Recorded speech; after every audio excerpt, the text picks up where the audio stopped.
In the news this week, have your say on WA's push for voice to Parliament. Exclusive poll underway after First Nations elders proposed a treaty and veto-powered third chamber. Also tonight, Lyndon-James Talks Migration Comments, Withdrawn, Resignation and upcoming protests. Holding a bundle of cuteness, our anchor Meleva Thorn visits the animal nursery at the Royal Show's last day. And later, Dr. Andrew Miller's comment. This is the evening news with Ivan Leung and Paige Reid. Good evening. An exclusive WAMN News opinion poll is now underway following Western Australia's First Nations leaders and elders calling for a new Voice to Parliament 2.0, which would include a treaty and a mandatory third parliamentary chamber with the power to veto government policies. Reporter Steve Anderson has an update on the numbers. Steve, how's the poll looking? Yes, Ivan. Viewers are currently having their say following an exclusive interview on last week's program, where First Nations leaders called for a voice to Parliament for Western Australia.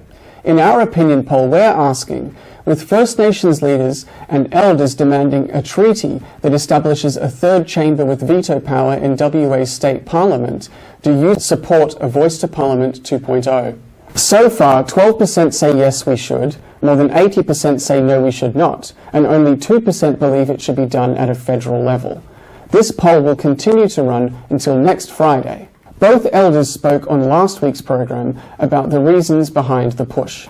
Well, a treaty is obviously going to be a chamber in Parliament of some sort, but we don't want it to be frustrated by bureaucracy. And we want a voice to Parliament that allows people like me and Megan and other Aboriginal leaders to go to governments and go to Parliament and say, this is what we want. And we don't want those people in the middle that are the gatekeepers, who are the white fellows of the bureaucracies. We need to develop an Aboriginal structure that goes straight through to parliamentarians or the bosses of Western Australia, including the Premier, who I know. I went to university when that man was going to university at the same time, and I would ask them to start playing the game fairly now. So you want third chamber in the state parliament? We could. Let's look at what that means properly. Do you want it? I would want a third chamber in Parliament that allows Aboriginal Australians to control the pathway out of our poverty. There are still 5 more days to go until the opinion poll concludes, and you can have your say now on the WAMN News social media pages until the end of the week. Back to you both. We will be watching closely. Thanks, Steve. Shalom House WA founder Lyndon-James has sat down with WAMN News for a feature interview addressing his recent anti-mass migration comments. He opened up about his short-lived resignation, later withdrawn after a meeting with the board, and confirmed he'll attend a nationwide protest later this month. Multicultural advocate Suresh Rajan also shared his response. Here is an extract from that major interview. I made an apology about, because I run Shalom and also do my own thing, because I run Shalom, people said, well, you shouldn't really be posting on the Shalom platform because Shalom is about drug addiction and alcohol. But Shalom is about rehabilitation, reintegration, resocialisation. So a lot of our residents come from a place where they've never had a voice, they don't comment on public affairs, they don't express how they feel in the way that we would normally express how they feel. They would do it with violence or drugs or... so here in Shalom, we don't just focus on rehabilitation, we also focus on reintegration and resocialisation, which also has a strong component of how to express how you feel without pushing your opinion down somebody else's throat. So what's real for you is real for me. For those who are against mass migration, well, I agree, I'm against mass migration. For those who are against immigration, well, I disagree because I am for immigration, and I think that a lot of people can take a comment based upon the one line, but when you look at it in context, they would look at it differently. The negative comments and of course the negative viewpoints that has generated through that post, do you regret that to a certain extent? No, because I didn't get any negative comments and I didn't get any negative feedback. I got probably 500-600 positives and probably 1 or 2 negatives, and the only reason that I retract that post is that We have a lot of people who support Shalom and the work that we do here at Shalom, and I want to respect those who support Shalom. But we had a couple of people who would support us, not financially, but were real good, strong supporters of us, and they took the my post out of context, saying that I'm against immigration, but I'm not against immigration. I make no apologies for the post that I put out, but the offence was that Shalom House is Shalom House's page, and that I should be commenting why I'm CEO of Shalom. So, fair call. I didn't want to lose the supporter. I didn't want to upset the supporter, so I apologised. But I also said to my board that if I'm going to be running in my role as CEO, as I mentioned before, part of that is expressing how I feel and being free to make my opinion, or share my opinion based upon what's unfolding around us. And so I apologise for sharing on the Shalom platform. Can I say there are two parts to this? I think the original comments that he made, which were in the post that he put and which he shared to the Shalom House post, there were some particularly comments in there that caught my attention, and he talked about the fact that the culture overseas involved or accepted and treated as normal the beheading of goats in the street. Now, if that was not a racist comment, I don't know what is, because that clearly was not acceptable. It was stereotyping. It was making light of something that was potentially very, very dangerous. So those comments I found quite offensive, and quite rightly his board also found that those comments should not have been attributed to Shalom House. And the board has to recognize that Shalom House is a separate entity, and that started the whole process around thinking about where does Shalom House stay in regard to Peter Lyndon-James. So he has to recognize, I guess, that Shalom House has a board of its own, it has an entity of its own, and commentary like that, where it talks about the beheading of goats in streets, etc., overseas, that is really about saying we only are interested in dealing with people who come from an Australian culture. Subsequent comments that he made to you in regard to the activities between him and the board, I don't find those particularly offensive. I find them unfortunately based on rhetoric which is wrong. He talks about the huge numbers of migrants coming to the country. The reality is that if you look at the figures, we were at or about 275,000, 300,000 people coming in net overseas migration before COVID. During COVID, that dropped down. Actually, in a couple of years, they dropped down to negative positions. We had net overseas migration of people leaving the country. So we effectively could say for the 2 years of COVID, it was zero.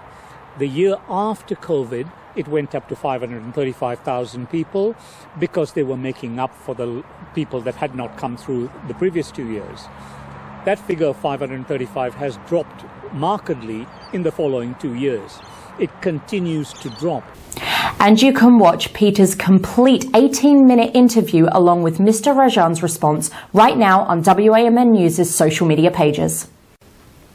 The annual Perth Royal Show has wrapped up after 7 days of rides, showbags, education and animal encounters. This year's crowds were notably smaller due to the AFL Grand Final, the cost of living crisis and rainy weekend weather. Nevertheless, our anchor Meleva Thorn visited the Claremont Showgrounds and spoke with farmer Nigel Spencer. Can you tell us a little bit about how the show has been attended this year, whether it's been good, bad, more, less? Well, the numbers are down, but it's kind of nice for us because it's not very crowded, and then the patrons, everyone can flow through this animal nursery, and it used to be packed, you could hardly move, so in that instance it's good, yeah. Do you think that's because of the weather or the costs or just... Probably economic climate. Look, I feel it. I've got 400 animals to feed, from camels to cats, and it costs me thousands and everything's doubled. So I struggle, and I guess everyone else struggles to make ends meet now. Yeah. Speaking of animals, can you tell us what these birds you're holding are? Oh yes. This is Jack and Rio. Aren't they gorgeous? They are Jacobin pigeons. They're an ancient breed from Europe, and hard to breed, but they're named after the Jacobin monks of Europe with the big cow coats. And they're very popular here. These guys are about 15 years old. So yeah, they're getting on, but pigeons can live up to 25 years sometimes. Yeah. They're stunning. What would you say has been your highlight of the week? What's been my highlight? I guess for me, catching up with everyone and meeting everyone. I only catch up with most people once a year. I live on my own with 400 animals, so I can go for weeks without even talking to anyone. So that's kind of a highlight, catching up with everyone and having a laugh and a chat, and then I disappear for another year, and then might be next year I'll see them too. Any final words, anything you don't think I've covered that you'd like to say? Oh, well, just thanks everyone for coming and having a chat and supporting me and enjoying it for another year. It goes too quick. You know, it's only 8 days gone. No. And then tomorrow I've got to pack up and I never know where to start. Hundreds of animals back home, I think, oh, where do I start? I've just got to start, and then bit by bit I'll get them all back. Federal Liberal MP Andrew Hastie has resigned from the shadow cabinet, citing differences with opposition leader Susan Ley over the coalition's immigration policy direction. Mr Hastie says he was advised that the shadow Homes Affairs Minister would not lead the coalition's response or strategy on immigration, and has decided he would not remain silent on the issue. Made out of respect for Mrs Ley's leadership and Westminster conventions requiring cabinet solidarity, Mr Hastie thanked colleagues for the opportunity to serve, wishing the opposition leader and shadow cabinet every success. Miss Ley was touring Western Australia for the past 4 days to build support for the coalition.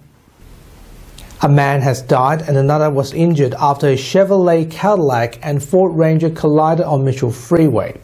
The crash happened at about 8 p.m. on Wednesday when a pink 1956 Chevrolet Cadillac and a Ford Ranger were traveling northbound near Butler Boulevard. Police said the 60-year-old man driving the Cadillac died at the scene. The 35-year-old driver of the Ford Ranger was taken to Royal Perth Hospital with minor injuries. Mitchell Freeway was closed between Romeo Road and Butler Boulevard following the crash, reopened to traffic later in the day.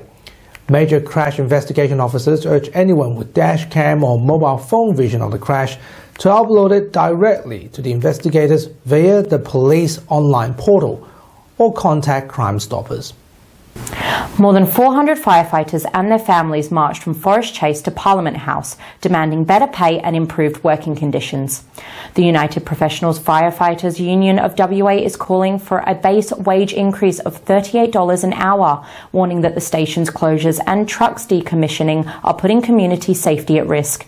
Union Secretary John Marsh said the fire service was falling short of public expectations and blamed the state government for inaction on wages, staffing and resources. He said firefighters' goodwill was exhausted as they continued to operate under increasing strain, urging the government to address pay and safety issues through the 2025 Enterprise Bargaining Agreement.